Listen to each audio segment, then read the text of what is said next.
Heyo, welcome into the CHGO White Sox pregame show presented by PointsBet. Use promo code CHGO when you sign up to get 2 risk-free bets up to $2,000. Welcome into the CHGO White Sox pregame show, coming to you live from our humble abodes because the office is too damn hot. I'm Sean Anderson. You can follow me on Twitter at Sean_W_Anderson. Alongside me, as always, is Herb Lawrence. Hello. You can follow him on Twitter at Ecknerwall23. And we already got the comments rolling in because we were a little bit late.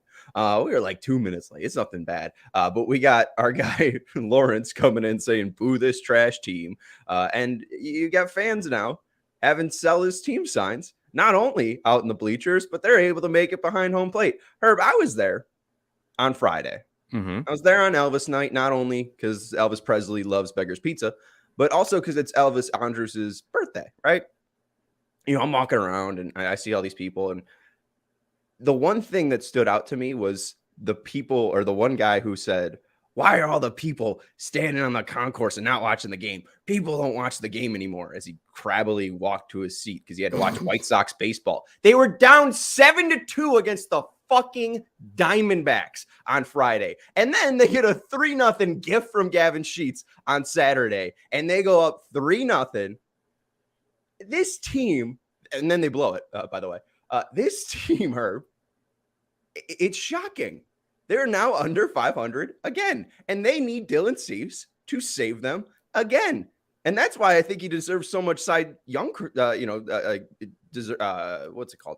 Recognition, because they're 16-7 when he starts. This team sucks when Dylan Cease isn't starting because he gives them no runs or one earned run to beat. This offense is so lifeless, so disgusting to watch. And Herb, happy Sunday, man. It's only been 2 minutes and 30 seconds. Happy Sunday to you, Sean. And I hear you. I did not watch a second of any of these games on Friday or Saturday, just occasionally checking in via the Twitter machine.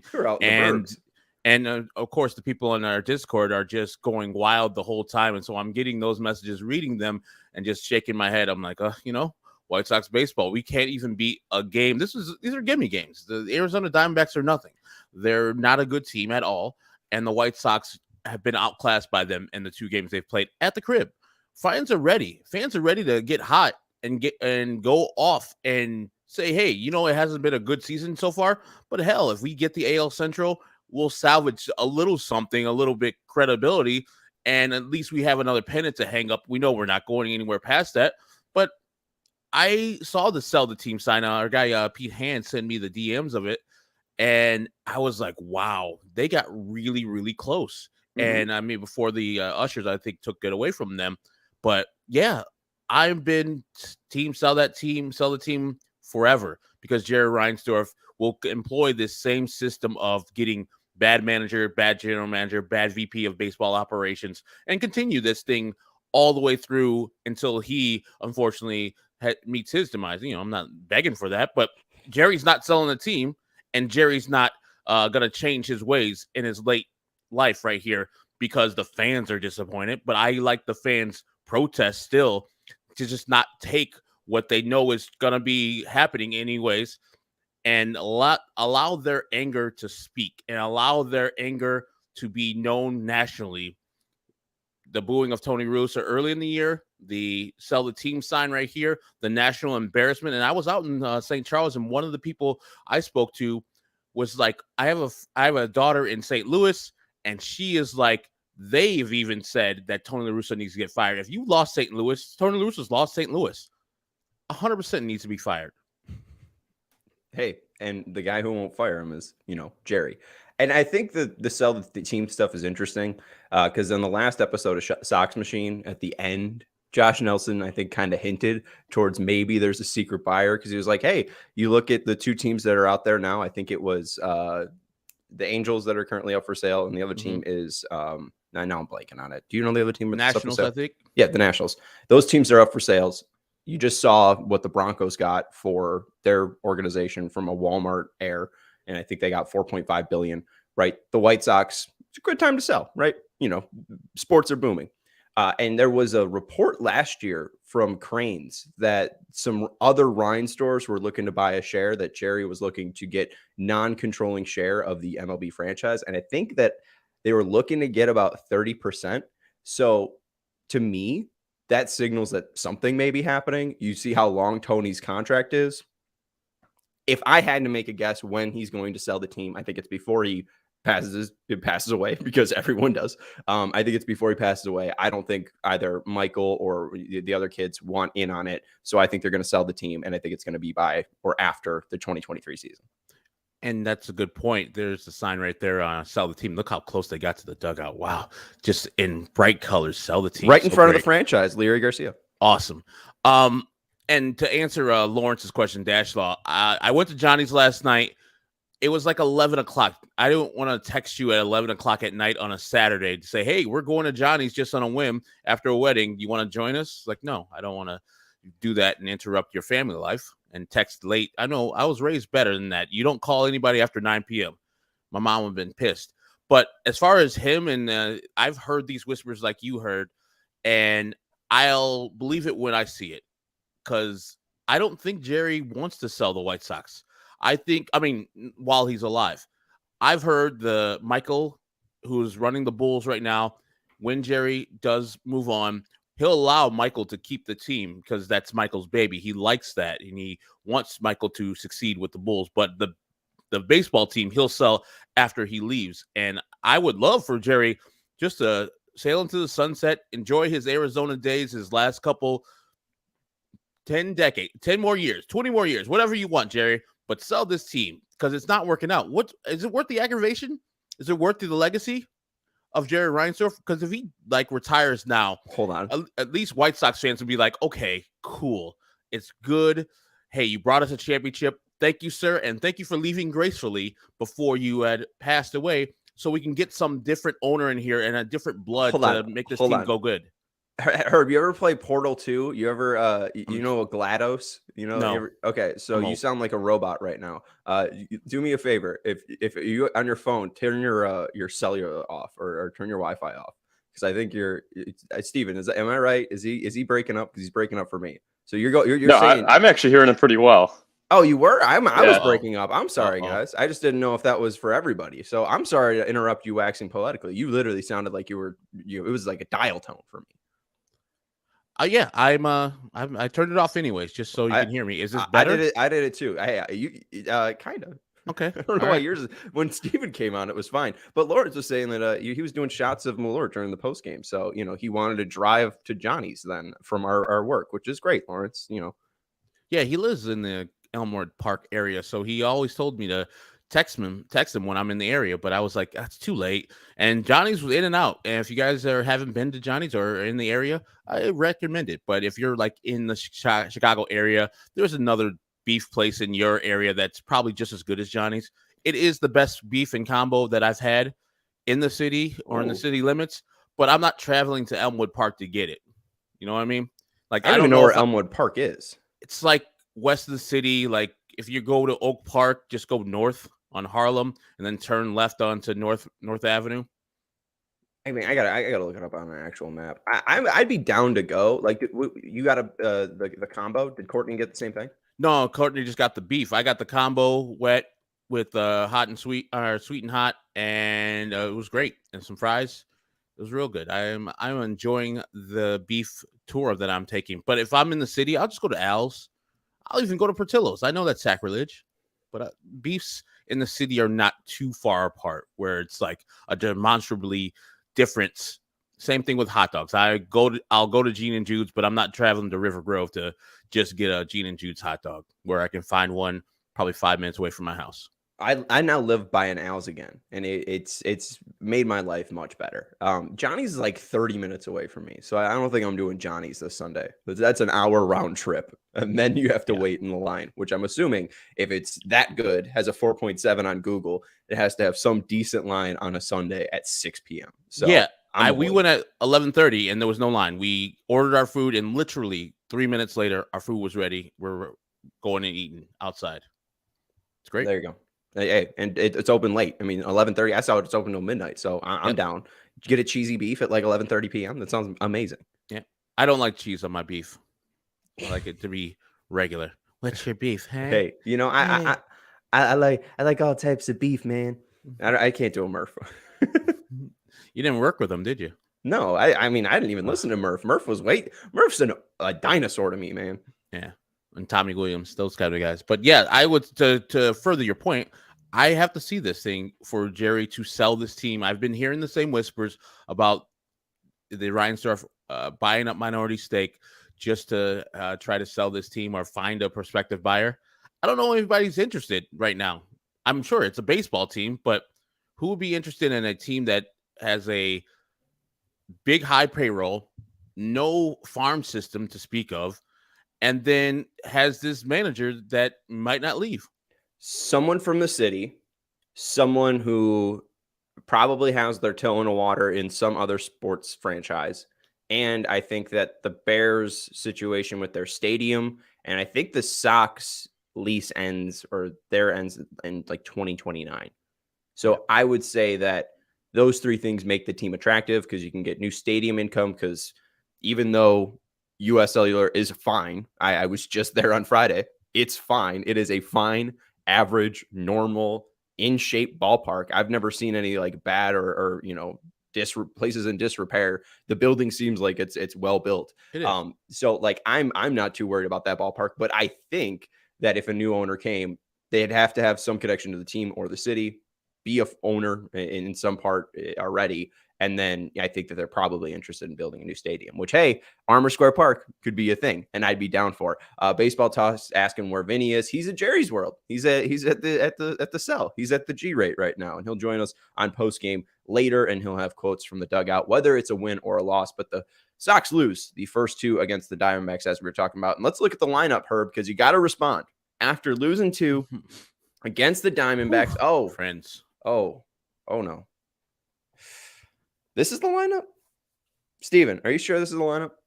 I double checked. I mean, I guess this is what Tony wants to put out there today. Steven is Santa Claus. He's making the list. He's checking it twice. Romy Gonzalez is the leadoff hitter, playing second base. Batting second, Josh Harrison at third base. Batting third, Jose Abreu at designated hitter. Batting fourth, Andrew Vaughn at first base. Batting fifth, Gavin Sheets in right field. Batting sixth, AJ Pollock in left field. Batting seventh, Elvis Andrus at shortstop. Batting eighth, Adam Engel in center field. And batting ninth, Sebi Zavala at catcher. Joe R. saying, with his caps lock on, what is going on? Herb, this is a real ugly lineup. I got to see Romy Gonzalez lead off on Friday, and I have no idea why. After Andrew Vaughn leads off with the home run in Baltimore, let's put Romy Gonzalez leading off. Makes no damn sense. Makes no damn sense. Tony does the old school thing. You're a middle infielder with a little speed. You go at the top of the lineup. That's what we see right here with Romy Gonzalez, and now Josh Harrison's, while he's playing third today, he goes second, which he has success versus Zach Davies, so it makes sense there, but also he's not a two-hitter. It's like that Sunday lineup you're giving up on this team, and I know Eloy's hurt, and I know Luis Roberts not feeling great, but this lineup is not competitive. It's not a good lineup at all. I was like, what are we doing? But also I'm like, does it really matter if he puts up a bullshit lineup? Because this is the same thing that's been happening all year long. My bucket has been overfilled with anger for this team and that manager in particular. So I really can't get too angry at it. And hopefully Romy Gonzalez plays as well as Tony thinks he can, because these leadoff hitters don't earn their spots. And after Andrew Vaughn, like you said, leads off the game in Baltimore with a home run and then subsequently hits a double in his second at bat where it would have been a home run in any other ballpark, he's like, yeah, fuck that. I'm done with all that goodness. Get your ass back to wherever you need to be. Fifth, fourth. Ridiculous. And then as Joe R says, why not bat Leury fourth as DH? Because honestly, I didn't realize he was going to have the quickest rehab assignment in the world. Did he take 2 at-bats down in fucking Charlotte? And they're like, he's ready to go. Get his ass up there.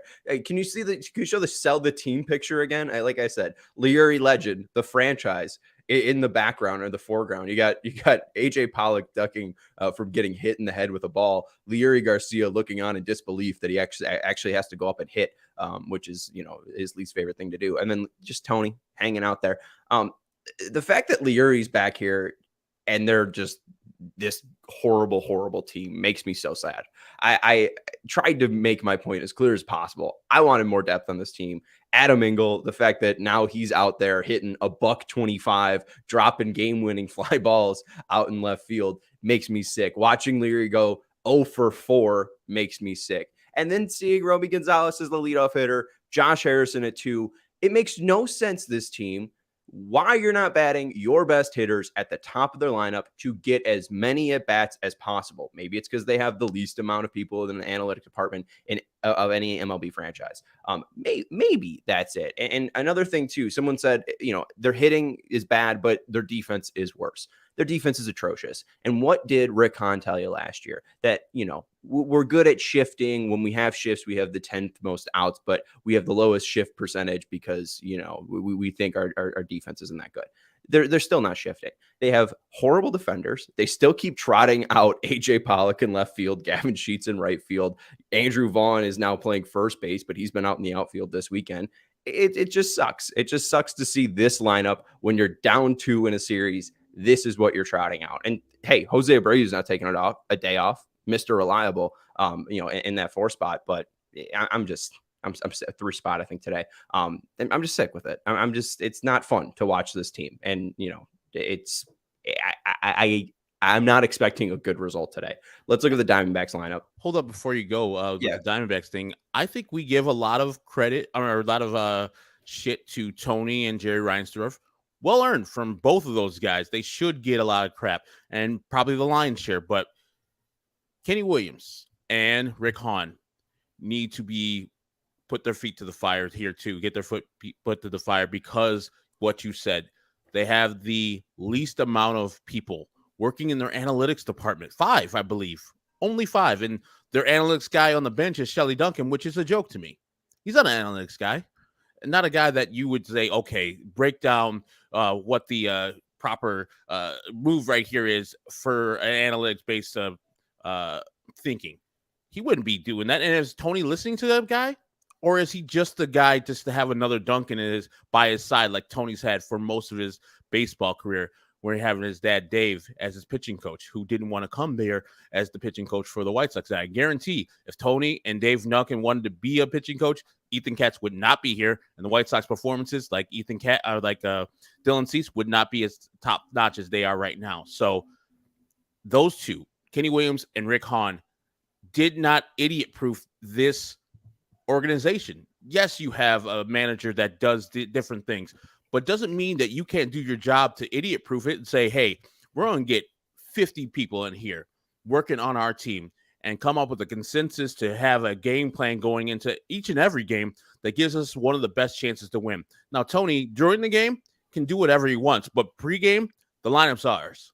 The lineup, we'll be constructing the lineup, to maximize how many runs we can score. As we can see here, the White Sox don't score runs. They hit plenty, a lot of singles, none over the fence, though.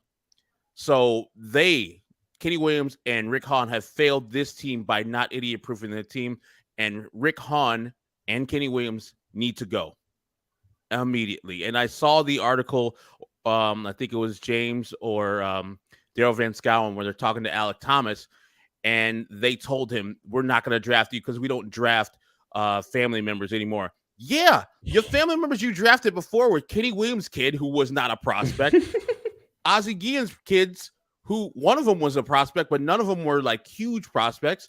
Jerry Reinsdorf's granddaughter, I think, got drafted just because. Granddaughter? Yeah, I believe his granddaughter got drafted just as a throwaway pick. And Alec Thomas was an actual pick here at Mount Carmel in Chicago. He was a high prospect, and he was like, yeah, they told me they were not going to pick me, and I assumed they're going to pick a college pitcher. They didn't. They picked Steele Walker, and he's like, I took it some type of way. He's like, you don't pick another outfielder, and you know my dad, you know me, and you're going to just pass me by like I'm some chump. And that's why he made great plays on Friday. He had an extra oomph about him. It's like, I'm going to show y'all. Okay, you fired my dad last year and act like it was his fault that y'all getting these injuries, and you don't pick me? All right, here a couple good catches. F y'all. Yeah, and first off, I love that you said granddaughter. They did not draft his granddaughter. I thought it was granddaughter. So I Googled Jerry Reinsdorf. First off, I agree with you 100%. Rick and Kenny need the blame. And there was a tweet, first off, from James Fox listening to Hit and Run on 670 The Score, and the report, or at least the rumored, how did he say? The very informed speculation was the possibility of Chris Getz becoming White Sox general manager and installing AJ Pierzynski as manager. So, hey, if Rick Hahn's fired, Jerry Reinsdorf's still going to have his meddling fingers in there. And if you know my Twitter profile, it's Jerry Reinsdorf laughing. Who is he looking over the dugout and laughing at? AJ Pierzynski chucking it up in a little dugout interview with, I think, Chuck Garfien. So it was his grandson. Sorry about that. Grandson. Sorry. So I was just addressing the real stuff. Then I Googled Jerry Reinsdorf's granddaughter, and in 2011, she faced a marijuana charge. So I did not see anything about his granddaughter, but I did see, 40th round, New Trier infielder Joseph Reinsdorf in the 40th round of the MLB draft in 2015. So New Trier is enough, but Mount Carmel is not enough to draft a family member. Somebody, Fred said they drafted Ron Schuler's daughter. That's a fact. I knew somebody's daughter. Ron Schuler, former GM before Kenny Williams, got somebody's daughter got drafted. Okay, all right. Hey, I trust. Fred is right. It is Ron Schuler's daughter. That's a fact. He's right. What? Why did they draft it? Why? I think she was the first woman ever drafted in the MLB. Actually, how many have there been? I don't know if there's more than one, but that was the first. Yes. Did she play affiliated ball at all? No, I don't think so. I mean, so I just Googled CNN has Alexis Scrappy Hopkins becomes the first woman to be drafted by a professional baseball team, but that was in 2022. Carrie Schuler was the first woman ever drafted by a Major League Baseball team when the White Sox picked the 18-year-old left-handed pitcher in the 43rd round of the 1993 draft. So there you go. What? Hey, look, it's the shirt I'm wearing. 1993. They won a division that year. It's nuts. I had no idea that Carrie Schuler was drafted. What the fuck? Yeah, that's this type of insular organization where you just throw away draft picks. Remember, she was drafted in the 43rd round. Mark Burley, I believe, was drafted in the 38th round. So you would get Major League Baseball players, and not saying that she couldn't have made it to baseball, but also there's never been a woman play in Major League Baseball. Well, so I just didn't know if she. I mean, like, did she try? Like, I mean, did they just draft her, and like, did she not report to like Single A? I thought it was just a throwaway draft pick. Yeah, like, which is ridiculous. It's ridiculous. I'm picking you so you can have a favor. That's great. We just got a private chat from Steven. Got to speed it up a little. 7 minutes left. Okay, no shirts or no sleeves. It was a private chat. It's supposed to say private. Oh, I'm so sorry. You know, he's gonna be suns out, guns out, taking out his his. Can we see the guns again, Steven? Get a little bit more ratings. There you go. There they are. Jesus Christ. Put them away. All right, let's go to the Diamondbacks lineup. My God, children are watching. It's like Hulk Hogan shit right there. All right, leading off, Dalton Varsho, the right fielder, also catcher. This guy, I love that Alex Rude texted me. I didn't know his nickname was the Varsho. Varsho. You know what I'm saying? Like, yeah, he's a son of Gary Varsho, former Cub great. Oh, hey, look at that. I had no idea who Gary Varsho named is. After Darren Dalton, one of Gary Varsho's former Philly teammates. Hey, look at that. Batting second, Alec Thomas, who you mentioned, out in center field. And I was sitting at 161. He was playing center field, and he was interacting with some fans during, I forget what happened. It was the Loy injury at first base when he ran down first base, and I think ended up beating out that play. He was like yucking it up with people in center field who I think were like, hey, Mount Carmel. And like, he was having the time of his life out there. So, it would be great, Herb, seeing him in a White Sox uniform playing center field. Batting third, Josh Rojas at second base. Batting fourth, Christian Walker at first base. Real interesting player right there. Batting fifth, Jake McCarthy out in left field. Batting sixth, Stone Garrett at designated hitter. Batting seventh, Sergio Alcantara at third base, Cubs legend. Batting eighth, Cooper Hummel at catcher. And batting ninth, Geraldo Perdomo at shortstop. Did you see this last night, Herb? Did you see the Geraldo Perdomo stuff? I did. Like, he was a Kane County Cougar back in the day when the Cougars were the Diamondbacks affiliate before they went independent after the pandemic. And his host family came out and greeted him and gave him a big time cheer after post game. So that's very nice. I mean, the folks out there in Geneva and St. Charles in the Tri-Cities area, they really do some good things out there. And if you guys haven't been out to Kane County and the Cougars, go ahead and support them. Good times out there. They have all my money in Kane County. Yes. Mercy. Mercy. All right, let's go to the pitching lineup today. And I do like Jimbo saying, I wish the D-backs would wear the Serpentines uniforms to provide us some aesthetic enjoyment to the game. So I think this is the greatest color combination in baseball history, that and the Expos. So shout out to that. And here's the pitching lineup. We got Zach Davies, horrible person, 102.2 innings allegedly this year. I believe women. Her, I do. I doubt that girl is making an Instagram post about her famous husband who just up and left. Ghosted. I don't know. Ghosted his wife. Yeah. What the fuck? And you dogs. Don't make shit up like that. And dogs. And he's got just a new family. Anyways, he's got a 3.86 ERA too. New family and a 3.86 ERA in 2022. He's allowed 86 hits and 102 and 2/3 innings, 75 strikeouts, but 36 walks, 106 ERA plus for the former Cub Zach Davies. And Cy Cease is on the bump for the White Sox. 139 innings pitched, a 2.27 ERA, 101 hits allowed, 182 strikeouts, 61 walks, and a 175 ERA plus. Herb, Cy Cease on the mound. He's facing a team that hasn't seen a slider. I predict big things. Me too. I think that the Cy Cease, Sunday Cease, as it were, he's going to perform. And his last start wasn't as good as he would want. And White Sox rotation in his last couple of this whole rotation has been kind of bad this round. But the Diamondbacks are a team that, like you said, hasn't seen his slider. And it is the Sunday, which he performs well on. He performs well usually on all days, but Sunday in particular. I think he'll get a double-digit strikeouts today versus Diamondback squad. But will the team score for him is the thing that I wrestle with every time, because these guys are just so disappointing with their lack of hitting over the fence, lack of extra base hits. I don't know if this lineup that Tony threw out there is motivated to get hits off of Zach Davies, who's just a sinker changeup guy. Sinker changeup slider. That's all he's going to be throwing all day long and flummoxing these guys all day long. Yeah, I don't know what they're going to do against Zach Davies. I mean, he's kind of like Kyle Hendricks light. He's maybe Zach Greinke-ish too at this point, like old Zach Greinke. He can hit his spots, but if he's going to miss his spots, he's very, very hittable.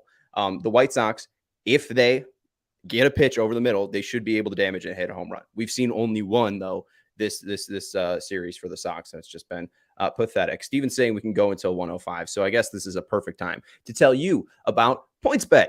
The PointsBet Sportsbook is the best app ever. It's my favorite app. I love this app so much, and they're counting down the days until football season with a new offer every day until the season kicks off. From now until September 8th, PointsBet's Power Hour will unlock a new daily offer from 12 to 1 p.m. Central Standard Time. So sign up for PointsBet now using the code CHGO to also get 2 risk-free bets up to $2,000. And don't miss out on your chance to get access to free bets, boosted odds, and so much more now through September 8th. But that's not it. If you make a $51 or more first-time deposit, you'll receive a free CHGO membership, which unlocks all of our web content, and you'll even get a free shirt of your choice from the CHGO locker. So download the PointsBet app today and use code CHGO to take advantage of this limited time offer. Again, you can get 2 risk-free bets up to $2,000. So don't just bet, live your bet life with PointsBet. If you or somebody who has a gambling problem wants help, call 1-800-GAMBLER for crisis counseling and referral services. Herb, I am racing through this as fast as I can because I got to talk about the Dylan Cease call that you just made, because if you want to bet on Dylan Cease to have 10 or more strikeouts, you can get those odds at plus 250 right now on PointsBet.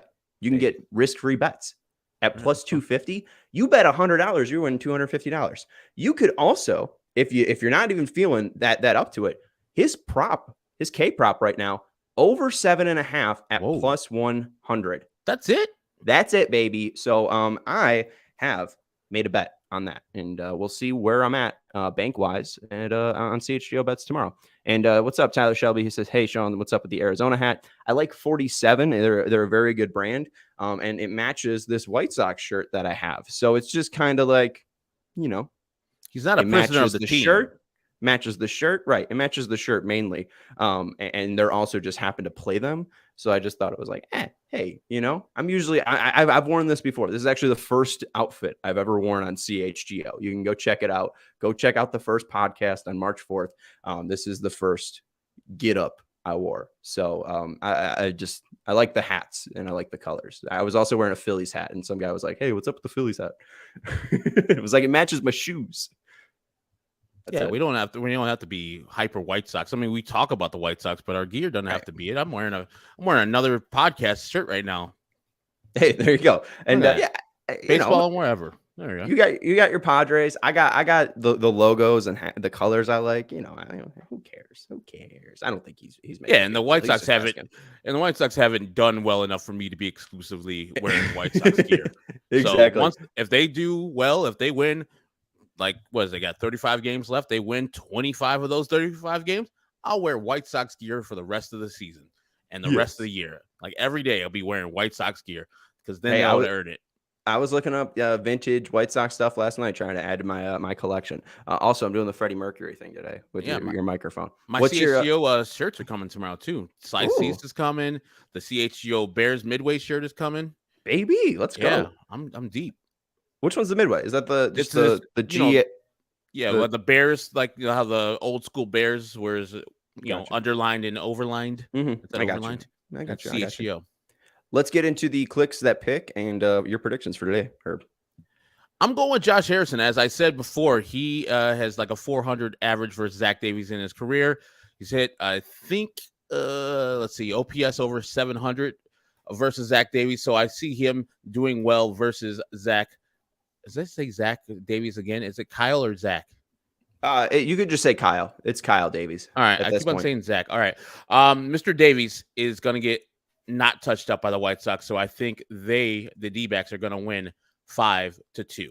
His real name is Zach Davies, but we can call him Kyle Davies because he ghosted his wife. I will say my click that picks is going to be none other than Elvis Andrus going up against Zach Davies here.